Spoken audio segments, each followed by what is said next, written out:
원합니다. 오늘 이 예배 시간 가운데 하나님께서 허락하실 그 은혜와 그 기쁨들을 기대하며 영광 받으실 주님께 힘찬 영광의 박수 올려드리며 우리 함께 예배 시작하기 원합니다.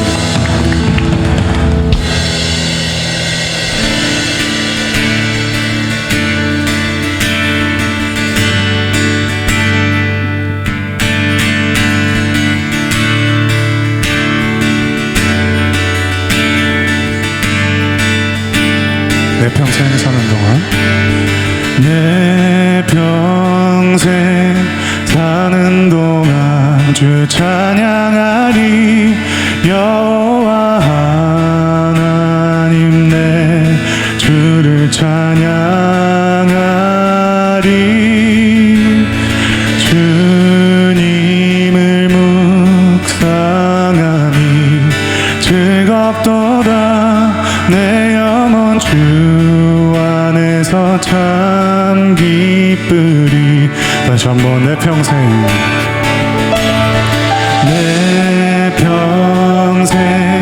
사는 동안 주 찬양하리 여호와 하나님 내 주를 찬양하 주님을 묵상함이 주님을 묵상함이 즐겁도다 내 영혼 주 안에서 참 기쁘리. 내 영혼아 주님을 찬양하라. 내 영혼아 주님을 송축하라. 내 영혼아 주님을 찬양하라. 내 영혼아 주님을 송축하라. 내 영혼아 주님을 찬양하라.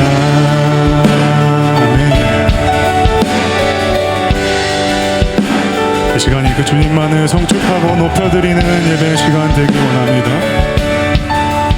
다시 한 번 더 고백합시다. 내 평생 사는 동안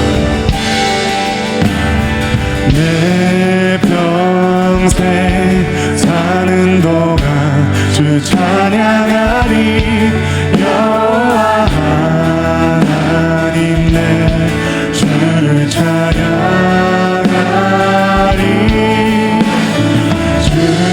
주님을 묵상하니 즐겁도다 내 영혼 주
주께 가까이 날 이끄소서.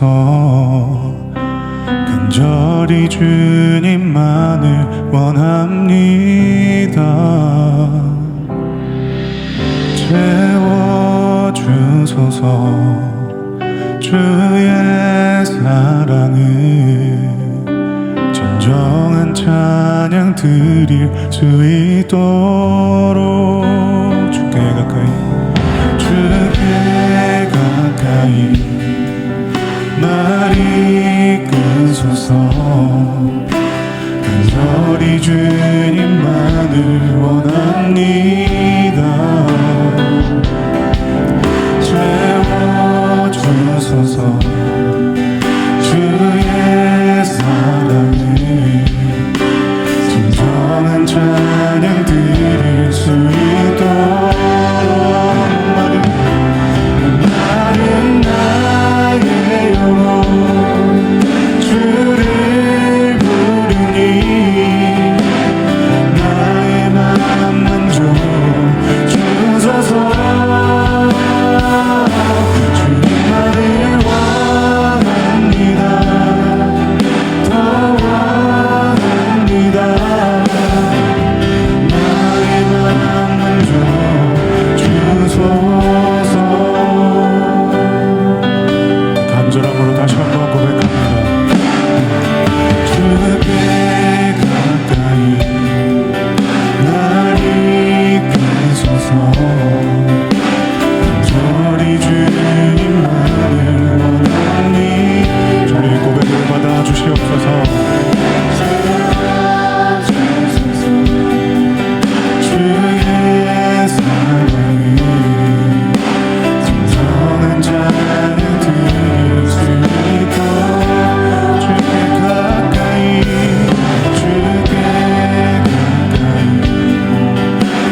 주님만을 원합니다. 주님만을 원합니다. 더 원합니다. 나의 맘 만져 주소서.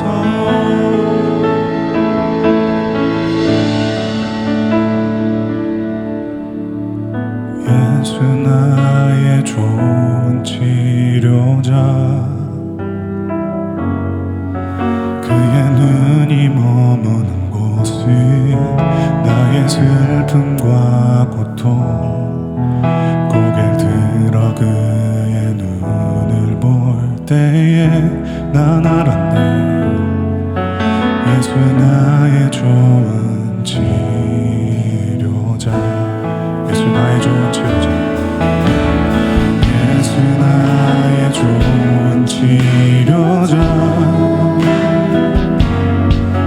그의 눈이 머무는 곳, 나의 상처와 아픔,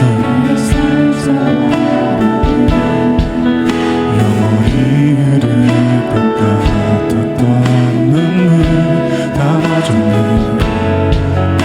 예수 나의 좋은 치료자. 나 노래하리라.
다시 한 번 더 우리의 목소리를 올려드립니다.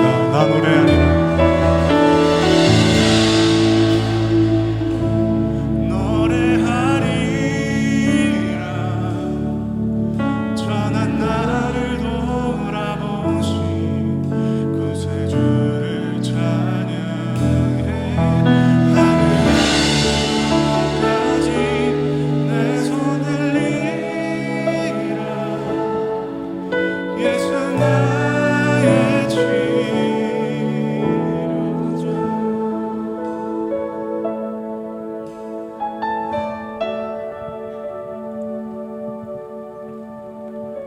내가 너와 함께 있어 내가 어디로 가든지 너를 지키며 너를 이끌어 이 땅으로 돌아오게 할지라. 내가 너에게 허락한 것을 다 이루기까지 너를 떠나지 아니하리라.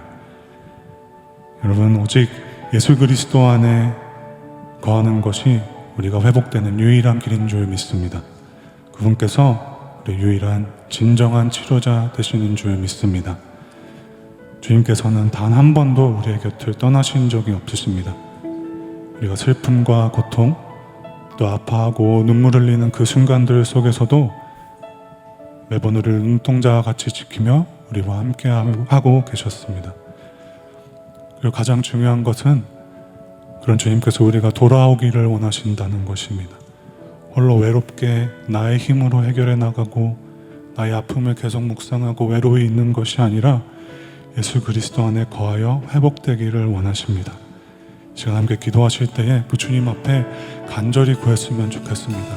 그 육신의 아픔, 그 관계의 어려움, 물질의 부족함, 삶 가운데 우리가 계속해서 고군분투하고 있는 그 죄의 문제들, 그것이 온전히 예수 그리스도 앞에 내려지고 고백되어질 때에 그 주님께서 책임져 주시고 회복시키시고 변화되게 하실 줄 믿습니다. 예배가 그러한 예배 시간 되게 하여 주시옵소서. 그 간절한 마음으로 함께 기도하며 나아갔으면 좋겠습니다. 기도하시겠습니다.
모두 자리에 앉아 주십시오.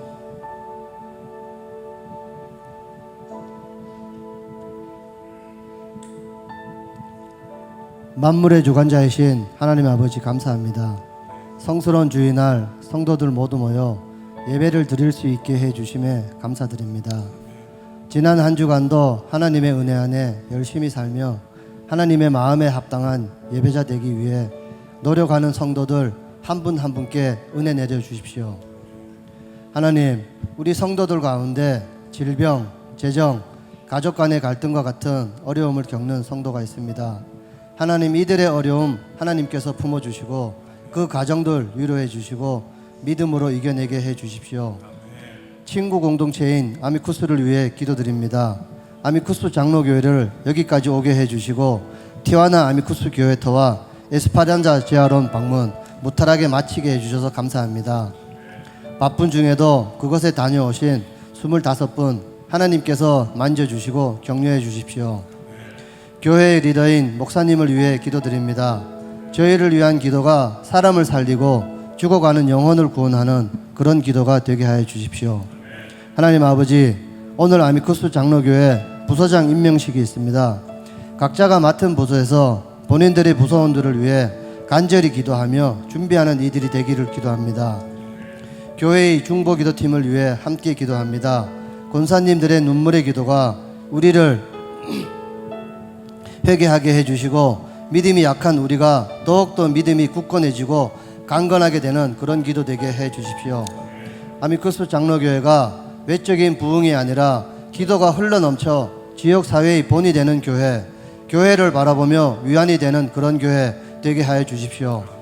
오늘 예배를 통해 걱정과 염려 사라지고 몸과 마음이 회복되어 충만한 은혜 받기를 간구드립니다. 하나님, 우리는 연약합니다. 그러기에 짓는 죄로 여기지 마시고 긍휼히 여겨 주십시오. 이 모든 말씀 살아계신 우리 주 예수 그리스도 이름으로 기도드립니다. 아멘.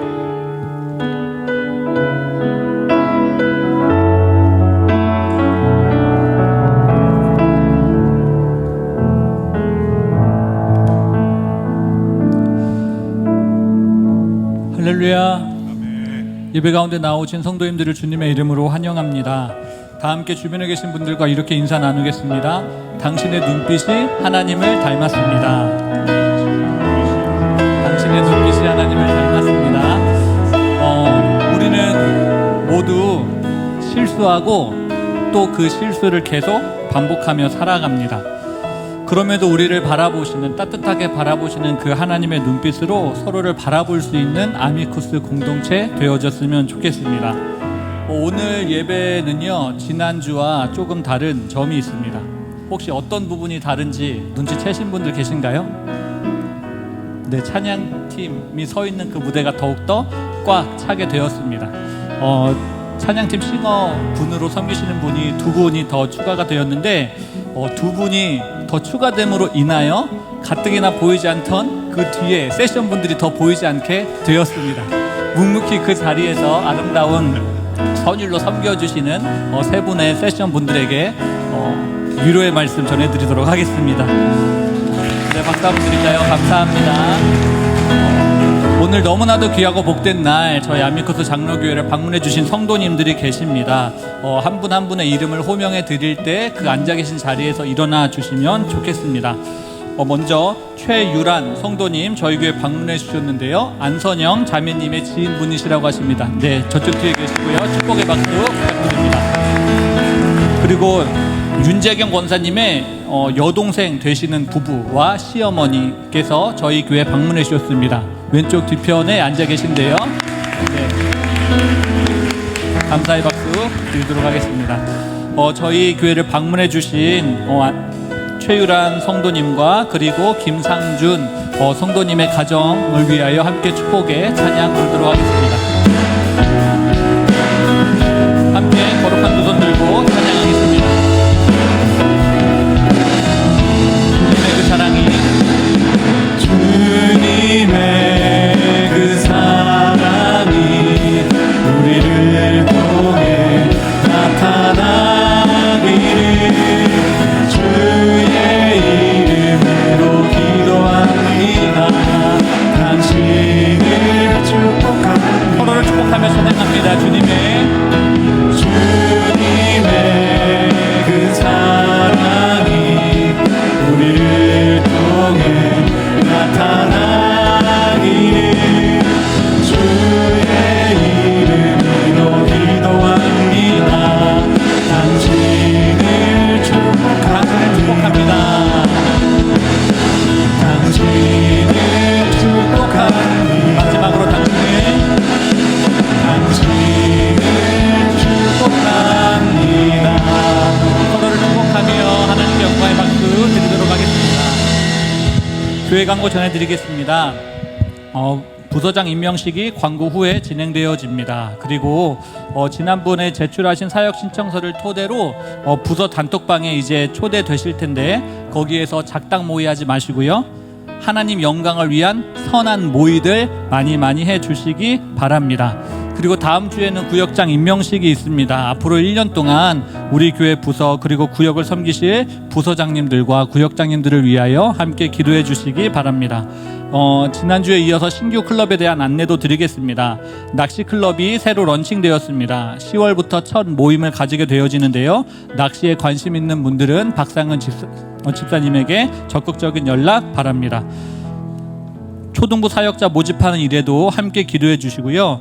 그리고 우리 교회 청년 장한희 성도의 아버님이 별세하셨습니다. 장례는 열흘 전에 있었고요. 교회는 다음 주에 온다고 하니 다음 주에 만나게 될 때 따뜻한 위로의 인사 부탁드리겠습니다. 하나님은 우리의 기도를 들으시는 분이십니다. 믿으시죠? 네, 우리의 기도대로 하나님께서 우리 교회 장로님신 한준 장로님의 건강을 회복시켜주고 계십니다. 얼마 전에 중환자실을 나오셨고요. 일반 병동 가기 전에 잠깐 머무는 병동에 지금 계시다고 합니다. 이 모든 게 하나님의 역사이신 줄로 믿습니다. 이 하나님의 역사가 장로님과 가정 그리고 의료진들 가운데 계속해서 끊이지 않게 일어나도록 함께 중보해 주시기 바랍니다. 오늘 간식은 이희준 성도님께서 섬겨주셨고요. 그리고 교육부 간식은 김일랑 집사님이 섬겨주셨습니다. 섬김에 감사드리고 맛있게 잘 먹겠다는 의미로 박수 한번 드리도록 하겠습니다. 감사합니다. 이어서 부서장 임명식 진행하도록 하겠습니다. 담임 목사님 나오셔서 이후 순서 진행해 주시도록 하겠습니다. 네. 이어서 계속 부성장 임명식 오늘 좀 갖도록 하겠습니다. 한 분 한 분 우선 부서장 되시는 분들은 어차피 특성 때문에 앞으로 다 나오실까요? 이제 나오셔서 한 분 한 분 인사드리도록 하겠습니다. 저희 교회는 5개 위원회로 돼 있고요. 22개 부서로 이루어져 있습니다. 그래서 1년 2024년부터 2025년 9월까지 함께 섬길 22개의 부서장들을 오늘 인사하고 올라가시죠. 임명하도록 하겠습니다.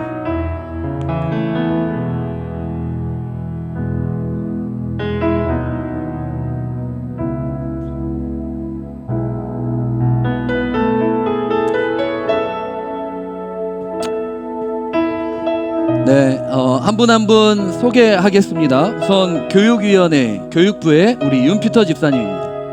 어디 계신지 인사해야 얼굴 아시니까요. 네, 나오셔서 교육위원회 청년부의 이도 집사님입니다.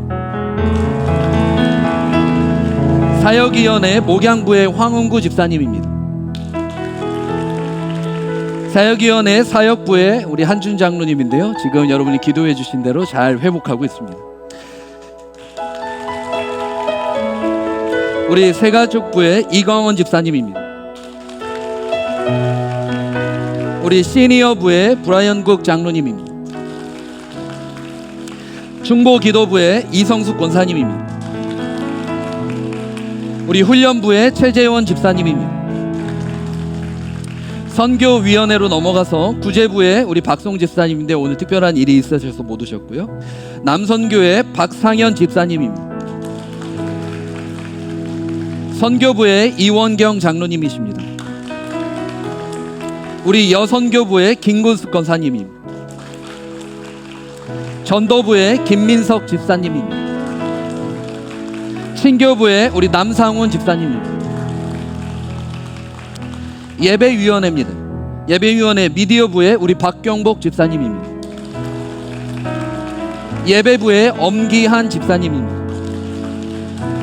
성찬부의 김군숙 권사님입니다. 우리 찬양부 전체의 고영곤 집사님입니다. 마지막 행정위원회입니다. 행정위원회 관리부의 김삼두 집사님입니다. 문서 디자인부의 윤명주 사모입니다. 재정부의 이원경 장로님입니다. 그리고 한글학교의 백송이 집사입니다. 5개의 위원회 22개의 부서가 지체되어 교인과 또 교회를 잘 섬길 수 있도록 기도해 주시고 격려해 주시면 감사하겠습니다. 차렷 인사. 우리 몇 분 대표되는 분께 임명장 좀 드리도록 하겠습니다. 앞으로 나오셔서요. 교육위원회 윤피터 집사님, 사역위원회 황은구 집사님, 선교위원회 이영경 장로님, 예배위원회 엄기한 집사, 행정위원회 김삼두 집사님, 대표되시는 분은 앞으로 나오시죠. 올라오시면 되겠습니다.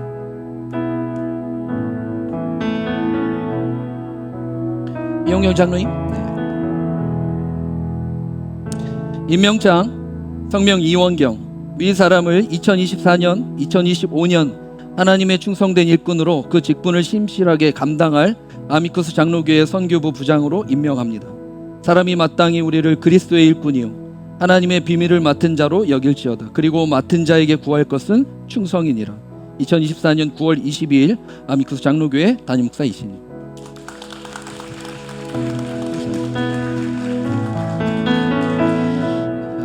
황은구 집사님.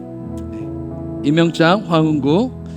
이 사람은 2024년, 2025년 하나님의 충성된 일꾼으로 그 직분을 심실하게 감당할 아미쿠스 장로교회 목양부 부장으로 임명합니다. 24년 9월 22일 담임 목사이시니.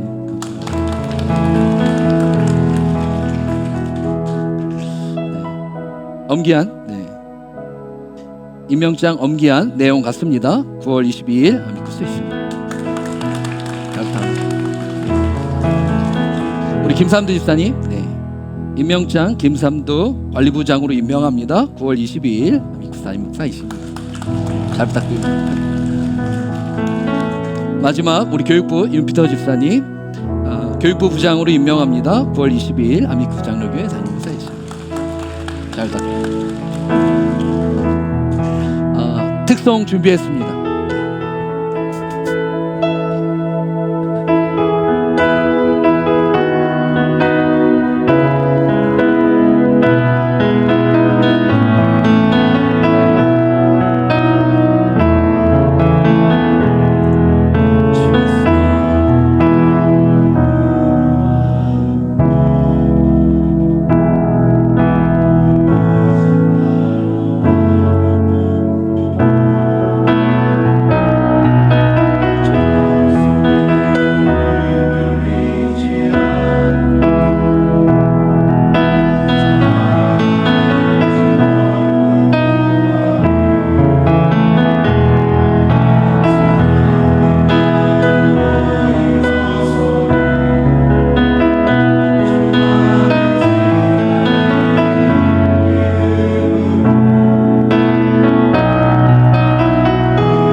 번 연습한 것 치곤 너무 잘했네요. 우리 다시 한번 1년 동안 귀한 부서에서 귀한 성도님들을 잘 섬길 수 있도록 우리 큰 박수로 격려하고 환영하도록 하겠습니다. 잠깐 기도하겠습니다. 사랑의 아버지 하나님, 감사합니다. 귀한 예배의 자리에 나와 우리의 마음을 거룩하게 하시고 또 우리의 심령의 태도를 경건하게 하셔서 주님께 홀로 영광 돌릴 수 있는 귀한 자리 허락하심에 하나님의 은혜임을 고백합니다. 특별히 2024년 이제 새롭게 시작되는 한 해를 우리 22개의 부서가 함께 서로 주체되어 이제 하나님의 교회를 섬길 텐데, 맡겨주신 부장님들 10년 가운데 위로하여 주시고 풍성한 은혜 주셔서 자기의 힘이 아니라 그 은혜로 감당해내는 귀한 사역들 될 수 있도록 인도하여 주시고, 팀원들과 연합하며 온 교회가 하나 되어 하나님이 기뻐하시는 열매로 하나님을 증명하며 입증하며 하나님께 영광 돌리는 저희 모든 부서 될 수 있도록 인도하여 주옵소서. 귀한 예배의 자리로 나오며 또 하나님 앞에 귀한 예물을 드립니다. 쓰여지는 곳곳마다 빛이 들어가게 하여 주시고 생명이 그 죽음에서 몰아내며 오직 하나님의 영광이 드러나는 귀한 곳에 쓰임받을 수 있게 하여 주시고, 또 드려진 손길 가운데도 하늘 문을 여셔서 하나님 채워주시되 하나님이 하나님 되심을 경험할 수 있는 체험이 될 수 있도록 인도하여 주옵소서. 오늘도 우리에게 귀한 하나님의 말씀을 허락하신 줄 믿습니다. 우리 마음밭에 심겨지게 하여 주시고 또 새겨지게 하셔서 가장 어렵고 힘들고 또한 그 자리에서 가장 하나님께 영광되는 자리에 하나님의 말씀으로 살아내는 우리의 삶이 될 수 있도록 인도하여 주옵소서. 처음부터 끝까지 우리 성령 하나님께서 인도하시고 가르치시고 조명하여 주실 줄 믿사오며 우리 주 예수 그리스도의 이름으로 간절히 기도드리옵나이다. 아멘. 우리 좌우 앞뒤 분과 함께 인사할까요? 보고 싶었습니다. 네.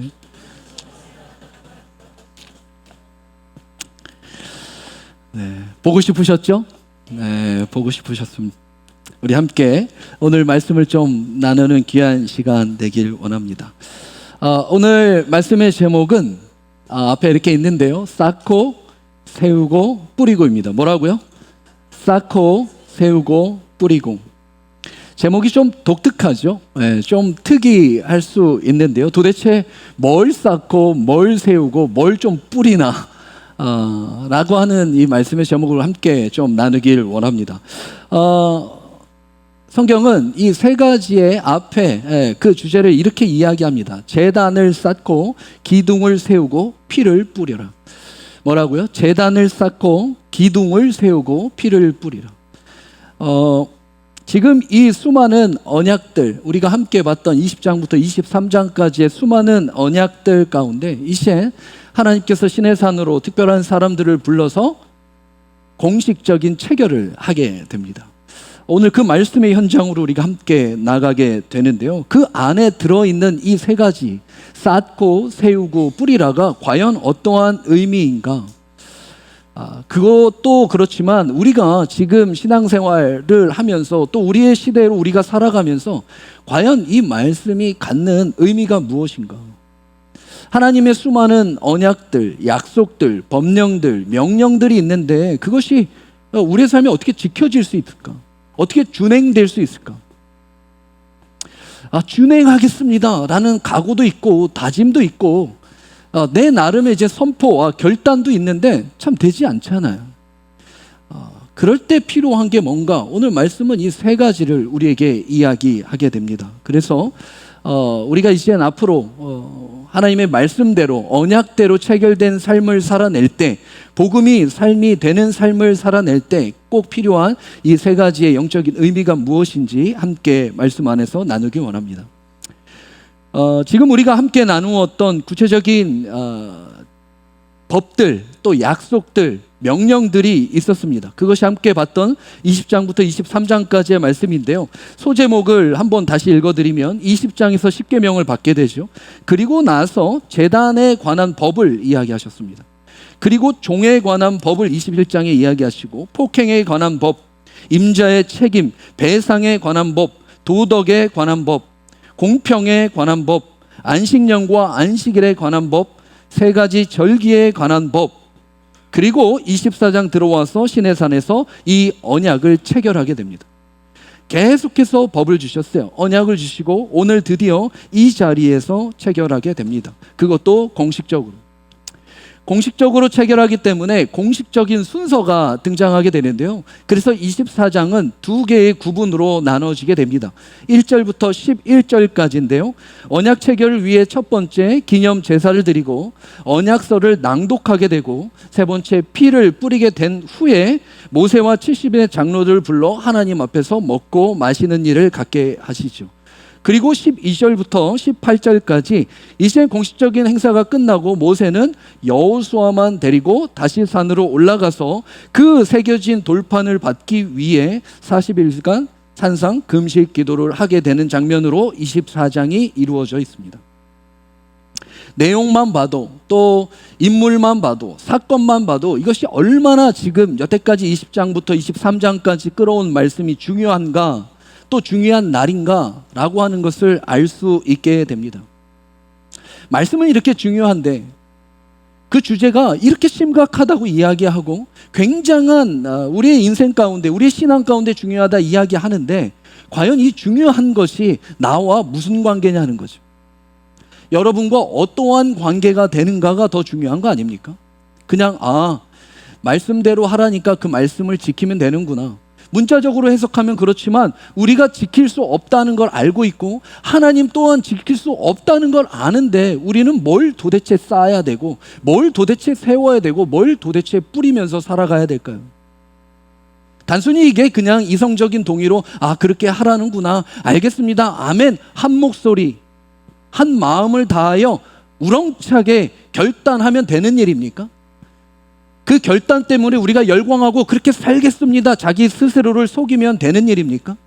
그런 일이 아니겠죠. 훨씬 더 중요하다고 이야기하는 것은 중요한 말씀을 받을 태도가 중요합니다. 오늘 굉장히 중요한 말씀 가운데 우리에게 오늘도 동일하게 여전히 하나님의 임재 속에서 공식적인 하나님의 약속의 체결이 오늘 이 자리가 될 줄 믿습니다. 여러분 그 귀한 마음을 갖고 한 절 한 절 하나님의 뜻과 의미를 찾아내는, 발견해내는 귀한 시간이 되기를 축복합니다. 1절 말씀입니다.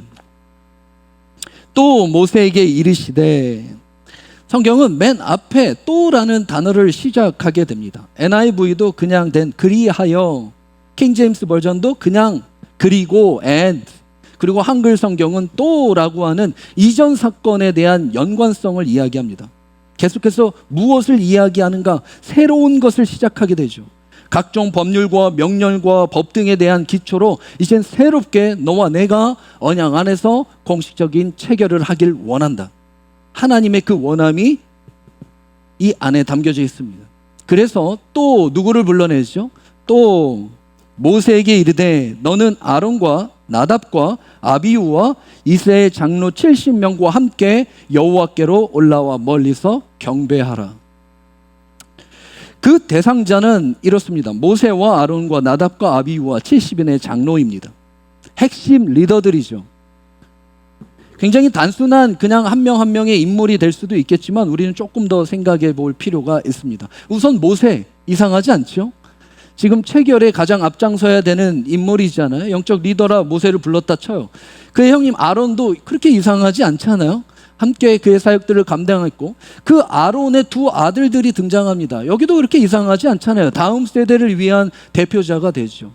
그리고 70인의 장로입니다. 각 12지파 6명씩 대표되는 나답과 아비후를 빼면 원래 72명인데 이 둘을 빼서 그 대표되는 6명씩 12지파의 70명입니다.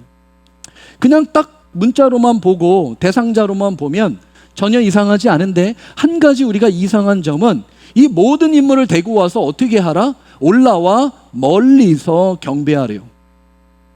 기왕이면 가까이 하는 게 좋지 않겠습니까?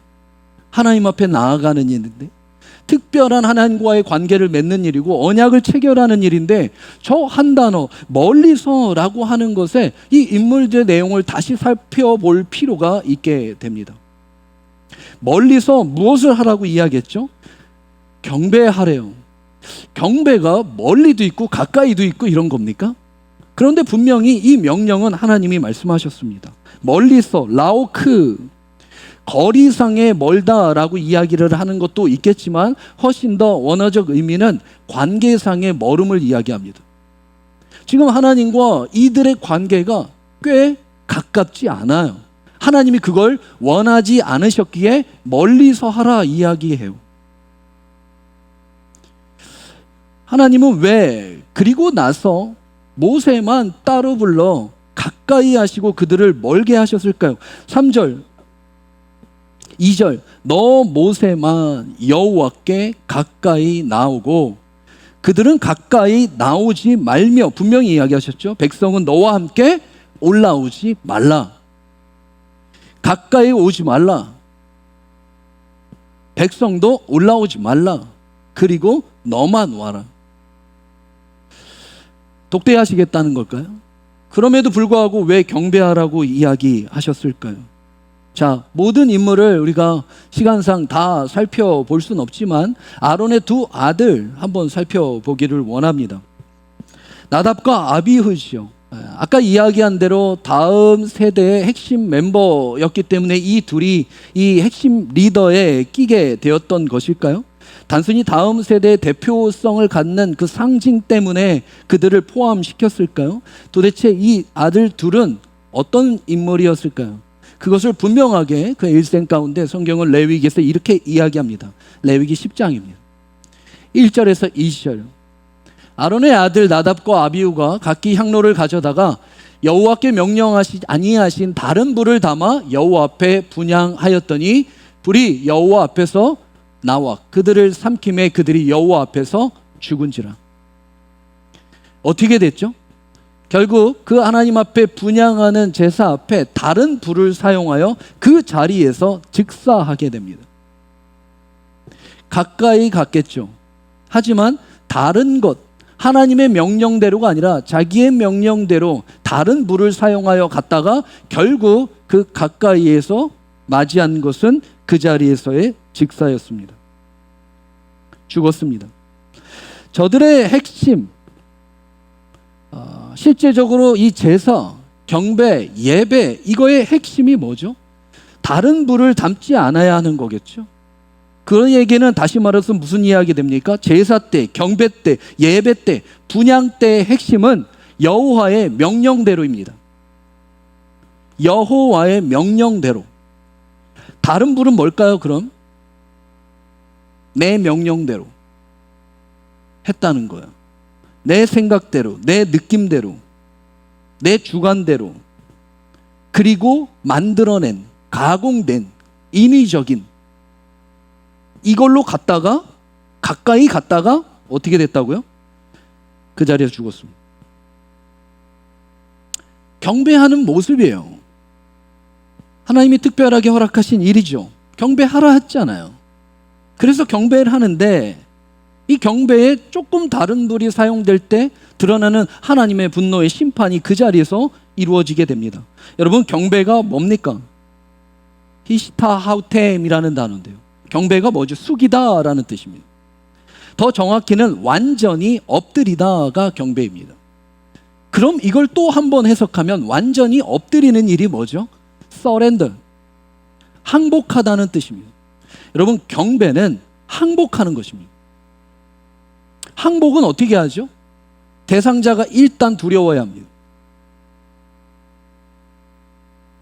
그리고 그 대상자 앞에 자기의 모습을 인정해야 합니다.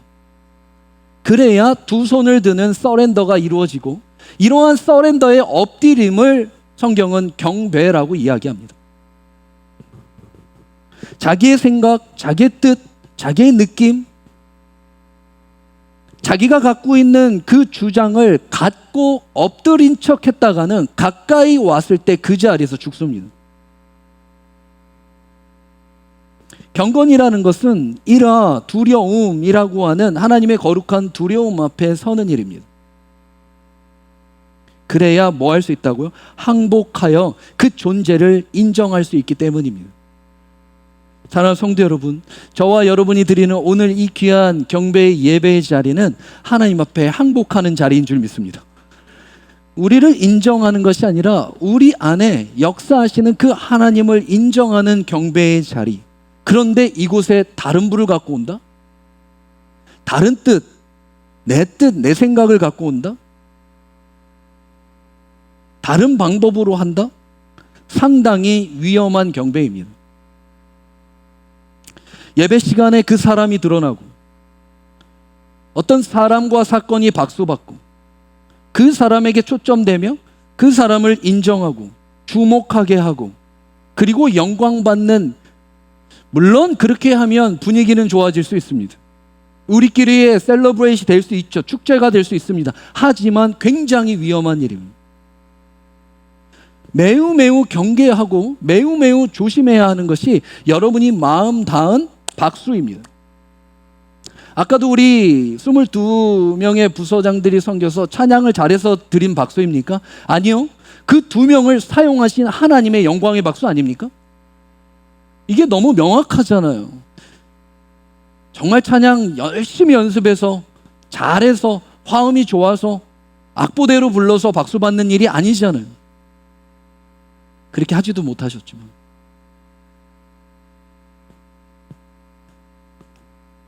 보여주는 것에 마음을 뺏기면 순간 그럴 수 있다는 것입니다. 오늘 우리의 이 자리는 하나님 앞에 가까이 가는 자리입니다. 하나님의 거룩의 두려움도 갖고 있지만 또한 우리 마음의 진심은 그 하나님께 감사하기 때문입니다. 그 감사함이 하나님 앞에 가까이 나아가고 싶은 나의 감동을 주체할 수 없는 것이 예배입니다. 그 감사함으로 나아가고 싶은 거예요. 내 삶을 돌아보면 감사할 제목이 없는데도 불구하고 하나님이 역사하신 그 수많은 역사가 나의 심령을 감동케 하셔서 그 감사로 어떻게 하면 하나님 앞에 서렌더하며 감사함으로 가까이 나아갈 수 있을까? 이것을 기도하고 고민하고 살아내서 아주 심플하게 온 마음 다하여 경건한 모습으로 나아가는 하나님이 영광되는 자리가 오늘 우리가 드리는 이 분향의 예배의 자리인 줄 믿습니다. 아미쿠스의 예배가 이러한 예배가 되길 소망합니다. 아미쿠스의 예배에 이러한 은혜가 쏟아지기를 축복합니다. 우리 좌우 앞뒤에 계신 분과 이런 예배 함께 드립시다. 시작. 네. 감사합니다. 네. 그렇게 고백한 대로 될 줄 믿습니다. 네. 네. 사랑하는 성도 여러분, 여러분 하나님 사랑하십니까? 정말 사랑하십니까? 막 그 사람이 막 죄송합니다. 미치고 환장하겠습니까? 막 너무 하나님 사랑 어떻게 할 줄 막 모르겠습니까? 여러분 사랑하는 사람은요, 사랑하는 사람에게 대하는 태도가 같이 갑니다. 그렇죠? 사랑한다 하고 멀리 있을 수 있습니까? 사랑한다 하고 집중하지 않을 수 있습니까? 아니요, 그렇지 않을걸요? 진짜 사랑하면요, 가까이 가고 싶고요. 진짜 사랑하면 그 숨결까지 놓치고 싶지 않아요. 사랑하면 집중해요. 두려움도 있지만 감사함도 있는 이 마음으로 나도 모르는 살떨리는, 이건 흥분도 아니고 감동도 아니고 뭔지 모르는 이 마음으로 집중합니다. 열심히 일하는 마르다가 놓친 게 뭐죠? 뻔뻔한 마리아가 가진 게 뭘까요? 가까이 가서 예수 그리스도의 숨결을 들은 거예요. 그거보다 더 좋은 건 없다라고 이야기한 게 마르다 아닙니까? 마리아의 삶이 가까이 가기를 원했어요. 가까이 가면 안 되는 사람이죠. 여인이었고 제자들도 있었고 집 안에 있었는데요. 하지만 거길 뚫고 나가는 그의 감동이 과연 뭘까요? 한 가지입니다. 사랑해서 그래요. 사랑하면 이것을 절대 놓칠 수가 없어요. 숨결 하나도. 그것이 사랑하는 자를 대하는 거룩한 태도입니다. 여러분 하나님 사랑하십니까? 그러면 가까이 오시고 그 숨결을 집중하셔야 합니다. 예배는 그래서 구경할 수 없습니다. 멀리서 구경꾼이 될 수 없습니다. 멀리서 경배하는 척을 할 수 없다는 것입니다. 집중된 거룩한 항복이 있어야 합니다. 완전한 항복. 두 손을 들어버리는. 오늘 이렇게 더 가까이 나오지 못하게 하는 이유가 또 하나님의 의도 가운데 있겠죠. 또 정확히는 모세만 왜 가까이 하셨을까라고 하는 것을 우리가 함께 봐야 되는데요. 2절을 다시 보면요, 이렇게 고백합니다. 너 모세만 여호와께 가까이 나오고 그들은 가까이 나오지 말며 백성은 너와 함께 올라오지 말라. 자, 사랑하는 성도 여러분, 이제부터 여러분의 안경을 쓰셔야 되는데요. 이 안경을 새롭게 쓰시지 않으면 오늘 우리가 함께 읽고 나누고 하나님의 말씀에 전하는 것을 해석할 수 없습니다. 이젠 요 맨 처음 한 글자 너 모세만이라고 하는 이 말씀에 우리의 안경을 완전히 바꿔야 합니다.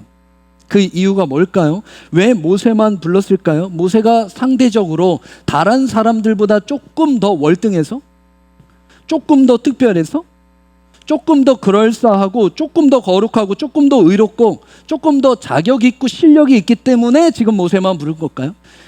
이것은 안경을 쓰기 전입니다. 그렇게 생각할 수 있겠죠. 하지만 이제 새롭게 씌워지는 성령의 조명에 안경을 쓰시고 이 모세가 과연 누구를 이야기하는가라고 하는 것을 다시 해석해야 합니다. 지금 이 말씀 이제 2절부터는 하나님께서 모세를 통해 예수 그리스도를 드러내기 시작합니다. 예수 그리스도가 어떤 분으로 예언되었는지, 또 예수 그리스도가 이 땅 가운데 오셔서 어떠한 모습으로 이 일을 완성하시고자 하시는지 예수 그리스도의 예표, 이 모세를 통해서 하나님이 사용됨을 우리는 안경을 쓰고 찾아봐야 합니다. 그래서 우리는 이 모든 앞으로 이루어지는 11절까지의 말씀 속에서, 그 단어 속에서, 모든 단어 속에서 예수 그리스도를 발견해내야 합니다. 그것이 하나님 뜻이기 때문입니다. 그런 마음으로 3절 모세가 와서 여호와의 모든 말씀과 그의 모든 율례를 백성에게 전하매. 첫 번째 그가 와서 한 것이 무엇입니까? 전한 것입니다. 그들이 한 목소리로, 그 백성이 한 목소리로 응답하여 이르되 여호와께서 말씀하신 모든 것을 우리가 준행하겠다. 너무 아름다운 모습이죠? 말씀을 말씀대로 전하니까 한 목소리, 원어의 뜻은 한 마음입니다. 한 마음으로 우리가 준행하겠습니다 라고 고백하잖아요. 이 준행이 또 미완료 동사더라고요. 그 얘기는 끊임없이 지속적으로 하나님의 말씀을 쫓아 행하겠습니다 라고 이야기한 거예요. 너무 아름다운 모습 아닌가요? 예수님이 이 땅 가운데 왜 오셨죠? 오셔서 처음으로 하신 게 무엇입니까? 말씀을 선포하신 일입니다. 그분이 말씀되어 이 땅에 오셨고 그 말씀을 선포하셨어요. 그리고 그 말씀 가운데 받아들인 자들이, 결단들이 일어났죠. 그렇게 살겠다고, 그렇게 하겠다고. 그런데 마치 베드로처럼 내가 주님을 결단코 배신하지 않겠다. 어떻게 됐죠? 3번. 수많은 제자들, 수많은 사람들, 수많은 청중들, 수많은 무리들이 호산나를 외쳤지만 그 십자가 앞에 그 모두는 배신했습니다. 결단했고 한 목소리로 한 마음을 다해 준행하겠다 반응했는데 지키는 이가 한 명도 없었습니다. 하나님은 이걸 알고 계셨습니다.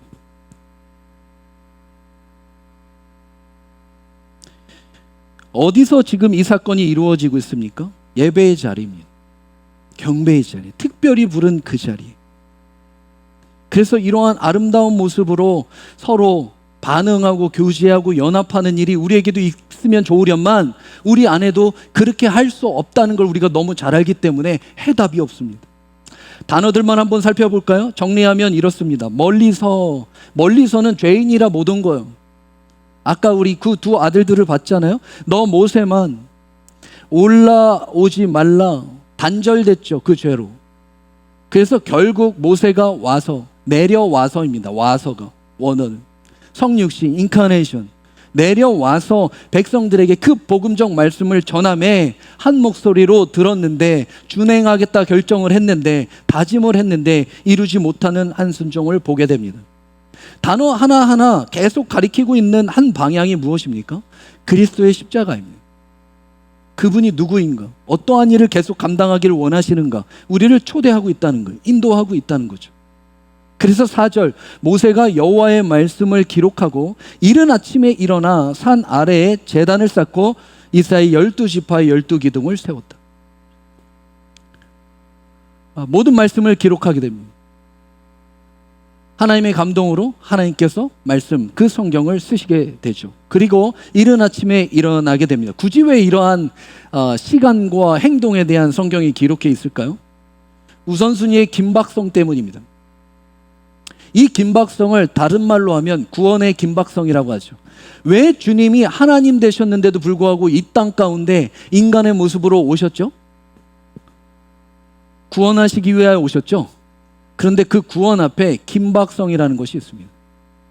사랑하는 성도 여러분, 여러분에게 하나님의 구원이 임한 줄 믿습니다. 그리고 하나님에게 여러분의 영혼을 맡긴 하나님의 사명 또한 같이 있는 줄 믿습니다. 그 구원을 생각할 때마다 여러분 안에 단어가 기억돼야 되는 것은 긴박성입니다. 그래야 내려옵니다.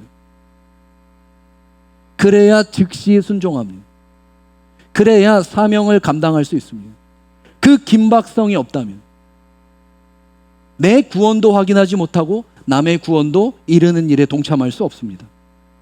그 긴박성을 갖고 내려와서 하신 것이 제단을 쌓고 12지파를 위하여 기둥을 세운 일입니다. 뭐라고요? 쌓고 세웠습니다. 누가? 모세가. 우리가 아니라. 제단, 미츠베하흐 원 의미는 죽이다. 피 흘려 죽이다.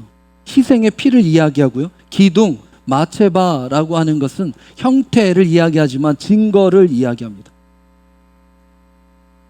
모든 것이 지금 무엇을 위하여 계속 진행되고 있습니까? 공식적인 이 법, 언약에 대한 완전한, 온전한 체결을 하고 있는 이에 필요한 것이 무엇이라고요? 우리의 한 목소리의 결단이 아니라 두 가지, 제단의 희생의 피와 세움의 그 형태의 증거입니다. 그리고 이 둘이 가리키는 방향은 너무나 선명하게 십자가의 대속 사건을 이야기합니다. 백성들이 아무리 한 목소리로, 아무리 큰 목소리로, 아무리 한 마음을 다하여 준행하겠다 다짐하고 결단해도 지킬 수 없는 것, 이것을 무엇으로 지킬 수 있다? 이 제단과 세움이라고 하는 이 희생과 이 증거되는 십자가로 완성하시겠다는 거예요. 우리의 다짐이, 우리의 결단이 결단대로 되기 위해서 필요한 것, 우리의 하나님을 향한 마음이 그 마음으로 지속돼 진짜 온전한 마음이 되기 위한 필요한 것, 우리의 믿음이 온전한 믿음까지 가기에 필요한 것, 우리의 소망이 정말 온전한 소망까지 이르기 위해 필요한 것이 무엇입니까? 우리의 힘의 결단이 아니라는 거예요. 준행의 고백이 아니라는 거예요. 이 제단을 쌓는 일입니다. 기둥을 세우는 일이고요. 피를 뿌리는 일입니다. 그거 없이는 완성할 수 없다. 그거 없이는 그 말을 지켜낼 수 없다. 제단, 기둥, 피, 전부 하나님의 임재를 이야기하죠. 우리가 그토록 원하고 그토록 바라는 가까이에서 영적 경험이 연합되고 하나 될 수 있는 하나님의 임재의 결단이 어디서 이루어집니까? 예? 어디서 이것이 이루어지죠? 십자가. 하나님의 임재가 어디서 이루어집니까? 우리의 한 마음으로, 열광된 마음으로 하나된 목적을 향할 때 이루어집니까? 아니요.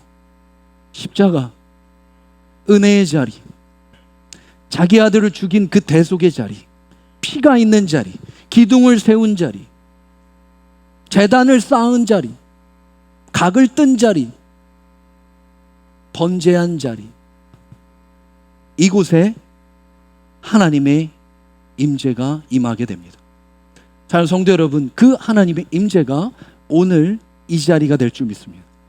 이 자리가 우리가 그토록 원하는 하나님이 임재된 오직 십자가의 보혈이 여러분의 심령을 다 덮고 있는 자리, 묻어질 수밖에 없는 그 십자가의 피를 경험한 자리, 이 자리에 오늘 하나님이 함께 하십니다.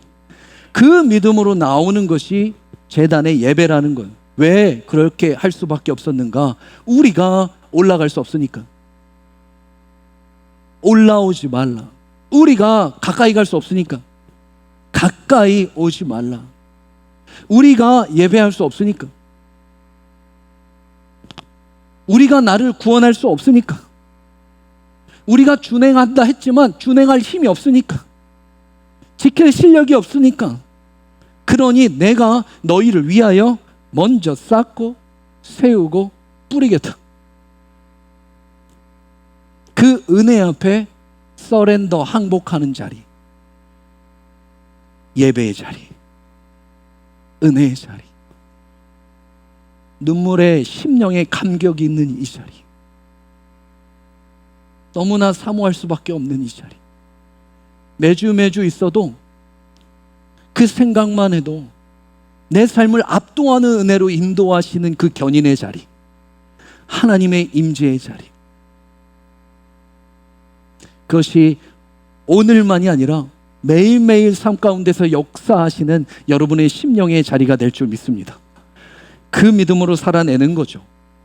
그 반응으로 살아내는 것, 그것을 더 구체화로 이렇게 이야기합니다. 5절, 이스라엘 자손들의 청년들을 보내어 여호와께 소로 번제와 화목제를 드리게 하고, 이제 그 제단에 제사를 드리는데 번제와 화목제로 드리게 하래요. 소를 잡으라 이야기하고 있습니다.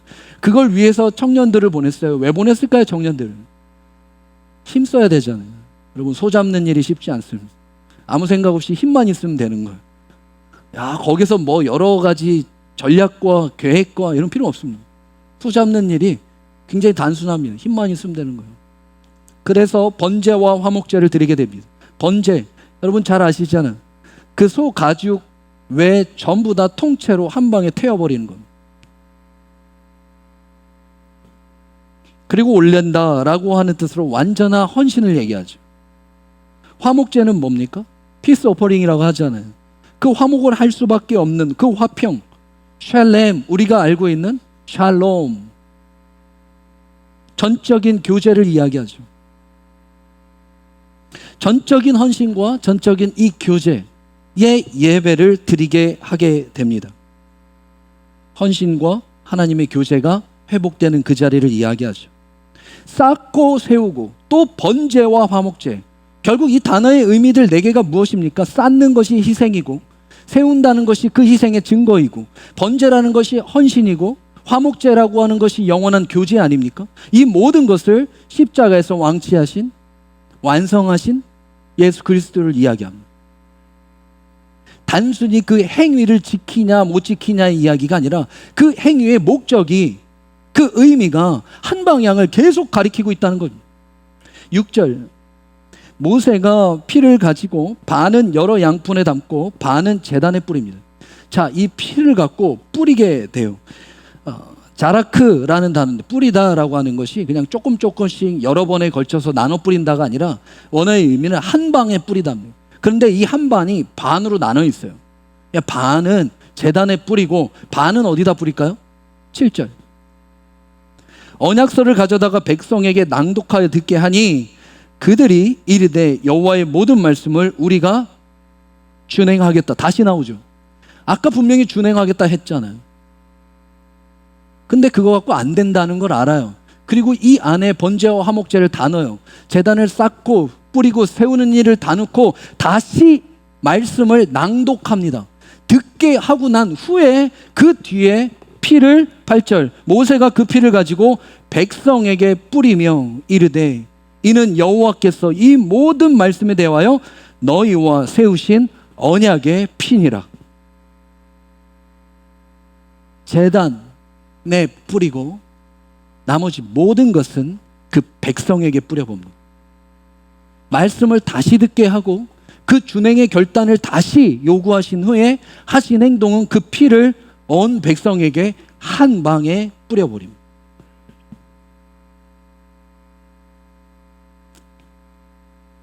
듣게 하신 말씀을 말씀대로 새 언약의 피로 이루시기 위하여 필요한 것은 피였습니다.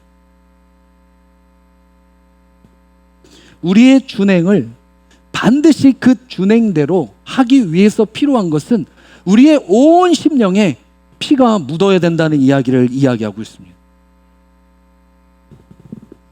여러분의 심령에 피가 묻어야 합니다. 그래서 여러분이 움직일 때마다, 다니실 때마다, 만날 때마다, 행위할 때마다, 숨 쉴 때마다 여러분의 심령에서 발견돼야 되는 것이 무엇일까요? 다른 이가 이 피입니다. 지울 수 없는 그 피가 묻어나야 돼요. 섬길 때마다, 잠잘 때마다, 교제할 때마다, 기도할 때마다 그 영혼에 피가 묻어나야 돼요. 저 사람은 피 묻은 사람이구나. 그럼 반드시 저 사람이 이야기하는 준행하겠다 하심을 하나님이 하시겠구나. 그 피가 증거되어 그 약속이 완성된다라는 것을 이해해야 합니다. 그런데 아무리 실력이 있어도 이 피가 묻어나지 않으면 그 지속성이 떨어지게 됩니다. 결단과 다짐이 이루어지지 않게 된다는 거예요.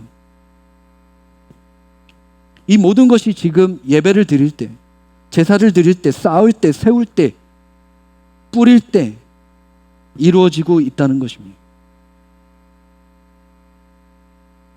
우리의 삶이 그 뿌려진 우리의 대속의 은혜가 묻어나는 삶이 되기를 축복합니다. 그 은혜가 계속해서 끊임없이 그 사람이 드러나는 게 아니라, 그 사람이 갖고 있는 생각이 묻어나는 게 아니라, 그 실력이 보여지는 게 아니라 그 모든 것 안에서 발견할 수 있는 그 핏자국, 그 은혜의 자국, 그 하나님의 임재의 상징이 그 심령 가운데 있는가 없는가, 있는가 없는가. 자, 좌우 앞뒤를 보면서 피 묻은 걸 확인하겠습니다. 시작. 네. 없네요? 없어요? 다 묻어 계시죠? 여러분에게 주신 그 상한 심령이 어떻게 회복됩니까? 동정으로 회복됩니까? 인간의 열심으로 격려하며 회복됩니까? 묻어야 이겨요. 저도 목회를 하면서 나름 난다긴다는 사람 많이 보지 않았겠습니까? 그런데 정말 걷는 사람 위에 나는 사람이 있더라고요. 나는 사람 위에 정말 붙어가는 사람이 있거든요. 이 사람 못 이깁니다, 진짜. 딱 붙어서. 제가 몇 번 예화를 했지만 인도에 있는 파리가 미국에 올 수 있는 방법은 하나밖에 없습니다. 비행기에 붙어가는 거. 가능함. 자기가 아무리 날개짓을 힘있게 하더라도 올 수 있는 한 가지는 붙어가는 건데, 붙어가는 것을 진짜 더 이기는 사람이 있어요. 묻어가는 거.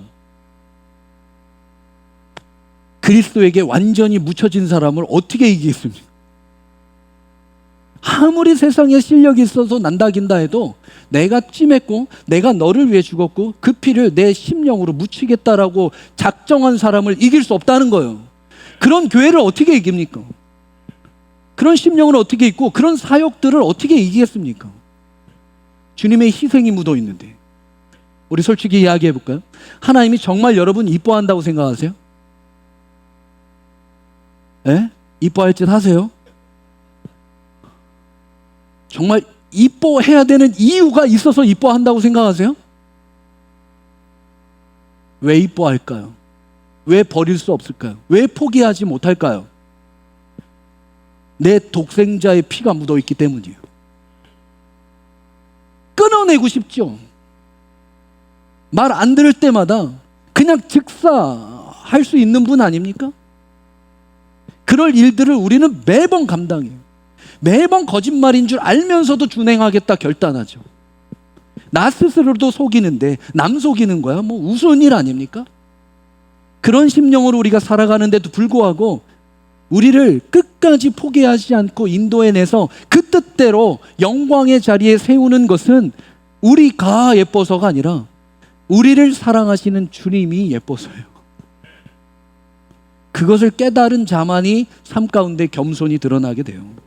안 그러면 다 내 실력이에요. 안 그러면 다 자기 인정받기 위해서 사람은 목숨 겁니다. 자기 인정 박수 하나 받으려고 평생을 목숨 거는 게 인간이에요. 그때 이러한 새 언약을 피로 세우시고 난 후에 우리에게 주시는 하나님의 기쁨은 9절 모세와 아론과 나답과 아비후 이스라엘 70인 장로가 올라가요. 이제 뿌려졌잖아요. 그래서 올라가요. 이스라엘 하나님이 보니 그의 발 아래 청옥을 편듯하고 하늘같이 청명하더라. 하나님의 영광이 드러납니다. 그리고 11절 같이 읽을까요? 시작. 하나님이 이스라엘 자손에 존귀한 자들의 손을 대지 아니하셨고 그들은 하나님을 뵙고 먹고 마셨더라. 하나님을 뵙고 그 하나님 앞에서 하나님과 함께 먹고 마셨더라. 말씀을 마무리합니다. 사랑하는 성도 여러분, 오늘 이 새 언약의 공식적인 체결은 동일하게 이 산 부르신 특별한 이 예배의 자리에서도 하나님의 말씀으로 우리에게 임하게 됩니다. 그리고 한 가지를 하나님이 물으시죠.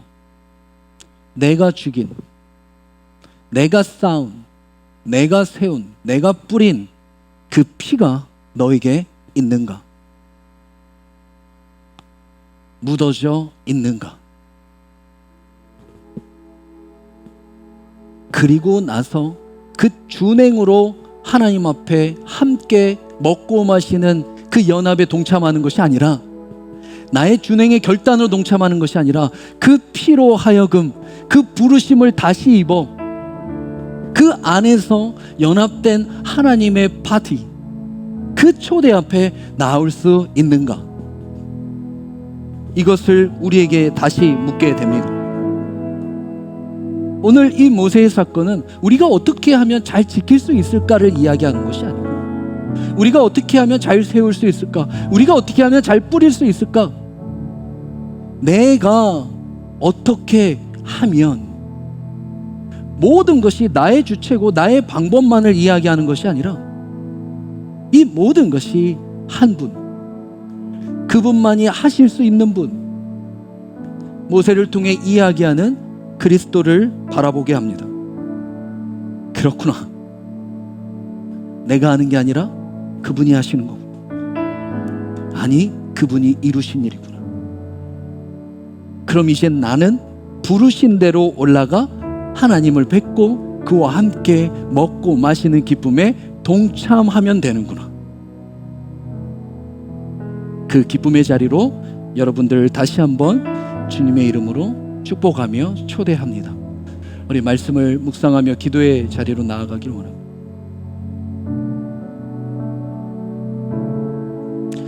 조용히 한번 묵상하며 기도했으면 좋겠습니다.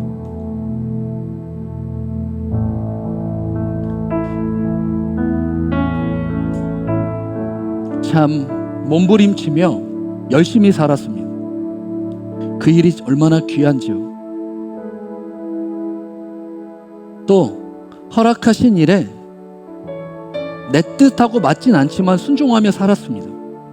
그 일도 얼마나 귀한지요.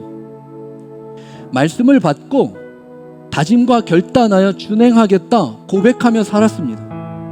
참 그 일도 너무 감동스러운 이야기예요. 하지만 한 가지, 단 한 가지 뿌려진 피가 우리에게 묻어있지 않다면 그 수고와 그 헌신과 그 열심이, 그 다짐이 무슨 소용이 있겠습니까? 그 피가 묻어져서 올라갈 수가 없는데, 함께 할 수가 없는데, 동참할 수가 없는데 그것이 무슨 소용이 있겠습니까? 사랑하는 성도 여러분, 어떤 것도 우리를 그 하나님 앞으로 초대할 수 없습니다. 오직 한 가지, 뿌려진 그 피입니다. 그 희생이고 그 헌신입니다.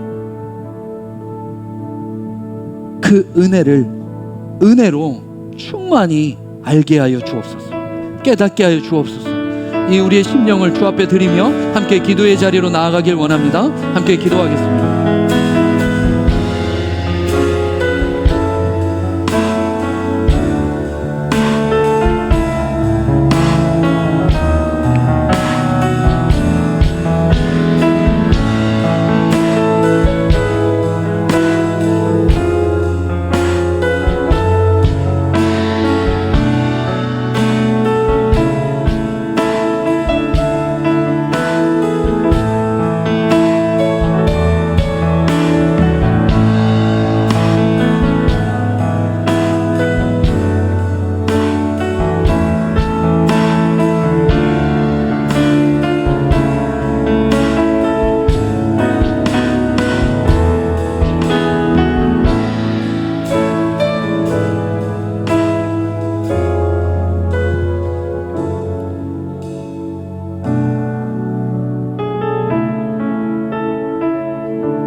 모세가 그 피를 가지고 백성에게 뿌리며 이르되 이는 여호와께서 이 모든 말씀에 대하여 너희와 세우신 언약의 피니라. 주님, 우리는 이 시에 이 피를 마십니다. 그리고 주님이 약속하신 내가 너희 안에, 너희가 내 안에 있기에 이제 하나님의 그 존귀한 자가 되어 우리를 손대지 아니하시고 부르셔서 초청하셔서 하나님을 뵙고 먹고 마시는 그 자리로 인도하여 내신 것이 오직 한 가지 우리의 열심과 열광이 아니라 주님께서 쌓으시고 주님께서 세우시고 주님께서 뿌리신 십자가의 은혜임을 고백합니다.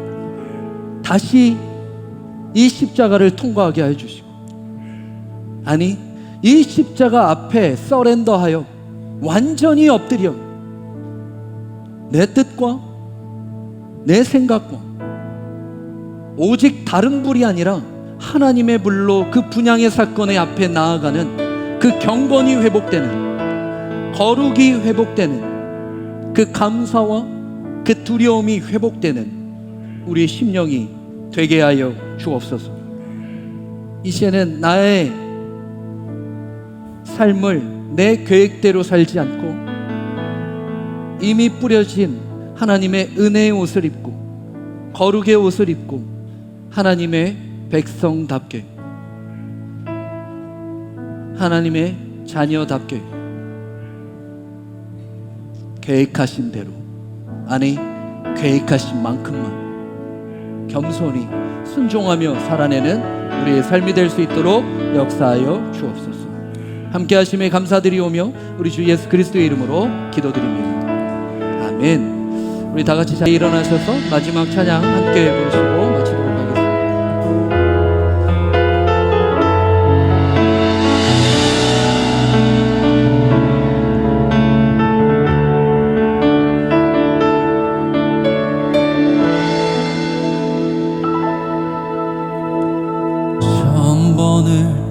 불러봐도 내 눈엔 눈물이 멈추지 않는 것은 십자가의 그 사랑. 나 지신 그 십자가 모든 물과 피 나의 더러운 죄 씻으셨네. 나를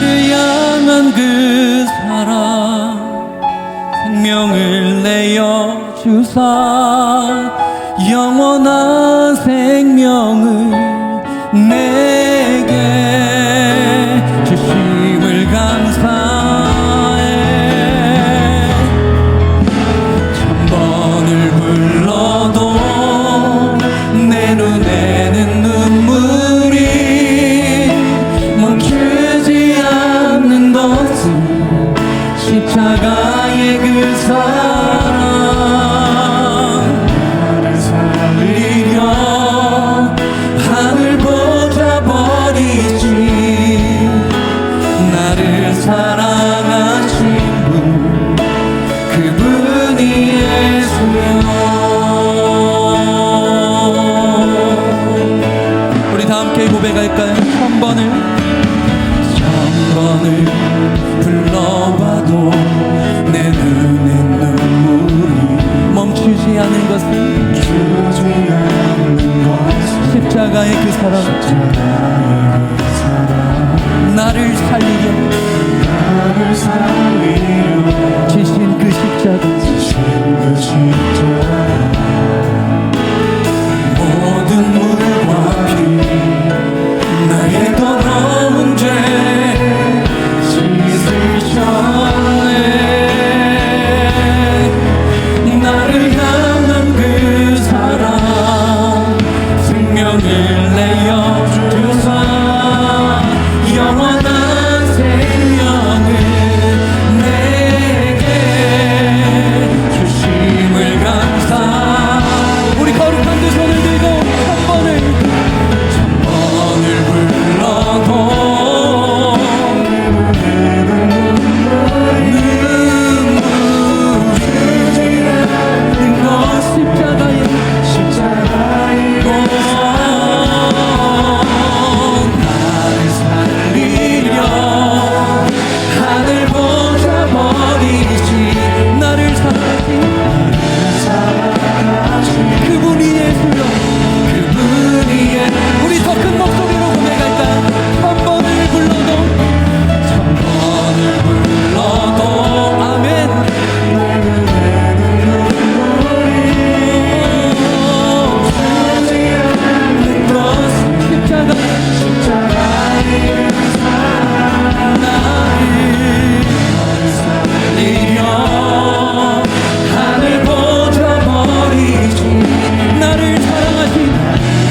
불러도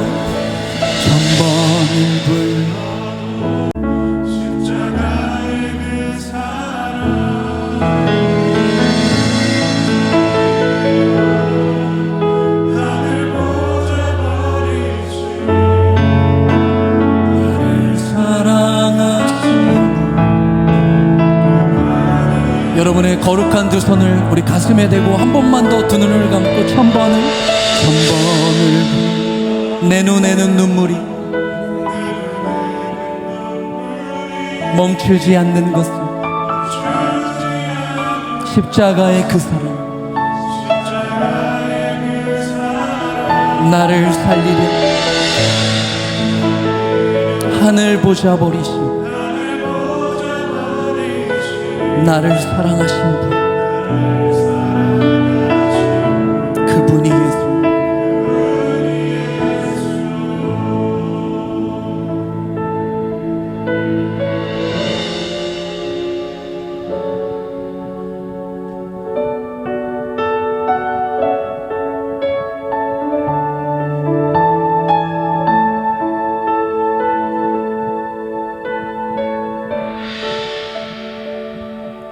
사랑의 아버지 하나님,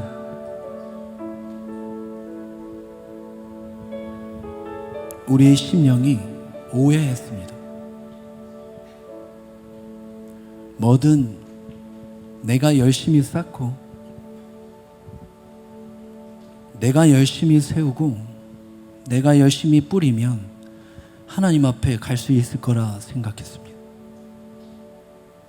세상에 수많은 종교가 그렇게 가르쳤고 나 또한도 믿음이 없기에 불안하여 내가 뭔가를 할 수 있다.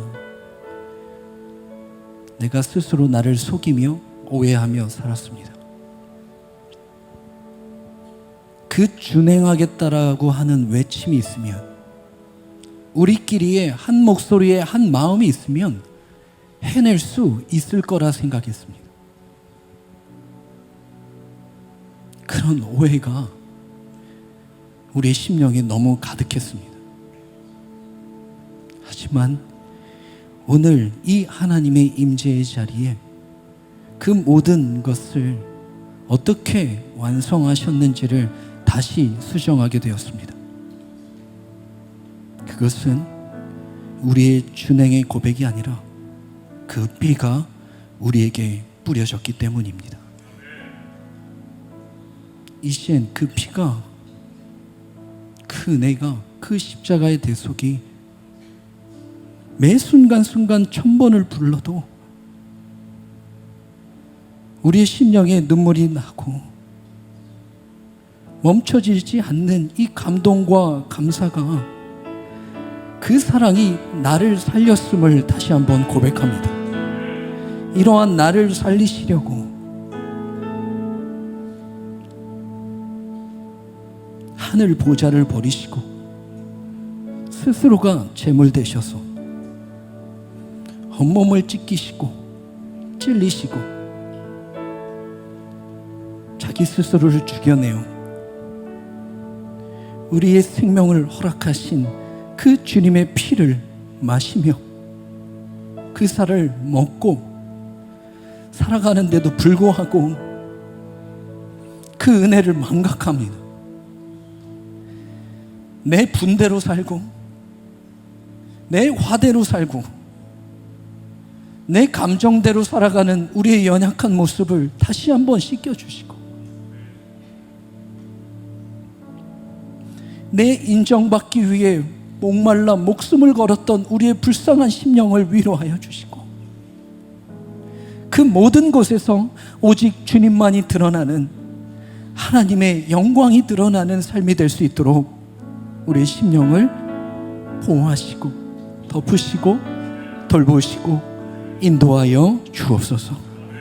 이제는 우리 주 예수 그리스도의 그 피 묻은 십자가의 대속의 은혜와 포기하지 않는 하나님의 무한하신, 아니 참 납득할 수 없는 하나님의 그 사랑하심과 이 모든 것을 인도하시며 가르치시며 깨닫게 하시고 감동 주시는 성령님의 내주 감동하심이 이제 우리의 준행의 결단이 아닌 그 준행을 준행케 하시는 그 피의 보혈로 살아가기를 원하는 당신의 피 묻은 자녀들과 특별히 병상에서 주님의 손을 붙들고 있는, 아니 주님이 그 손을 붙들고 계시는 우리 장로님과 그 가정과 그 모든 삶 가운데 몸된 교회 가운데 지금으로부터 영원토록 함께 계시기를 축원하옵나이다.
없도록 내 영혼 주 안에서 잠기으리